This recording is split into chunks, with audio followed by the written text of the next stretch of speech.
எல்லாம் கேட்குற ஒரே கேள்வி எப்படிங்கிறார்.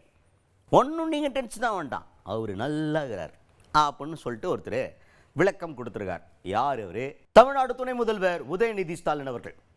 இப்போது முதல்வர் மு க ஸ்டாலின் ஐயா மருத்துவமனையில் அனுமதிக்கப்பட்டிருக்காரு அப்படின்ற செய்தியை எல்லாருமே கேள்விப்பட்டிருப்பீங்க. இப்போ எப்போ வராரு அப்படிங்கிறதுலாம் நமக்கு இன்னும் ஷாராக தெரியல. ஆனால் அவர் நலமாக இருக்கார் அப்படிங்கிறது மட்டும் செய்தியாக வெளிவந்துட்டு இருக்குது.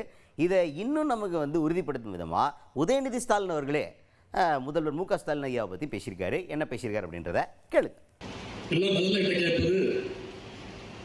முதலமைச்சர் எப்படி இருக்கிறாரு, அப்பா நல்லா இருக்காரா அப்படிங்கிற அந்த அன்பு கேள்விதான். நம்முடைய தலைவர் முதலமைச்சர் அவர்கள், கழக தலைவர் அவர்கள் நலமாக இருக்கின்றார். விரைவில் இன்னும் ஒரு 2-3 நாட்களில் வீடு திரும்பி விடுவார். மருத்துவருடைய சிகிச்சையினாலும் தமிழ்நாட்டு மக்களுடைய பேரன்பினாலும் நம்முடைய முதல்வர் அவர்கள், கழக தலைவர் அவர்கள் விரைவில் வீடு திரும்புவார் என்பதை நான் இங்கே முதல்ல குறிப்பிட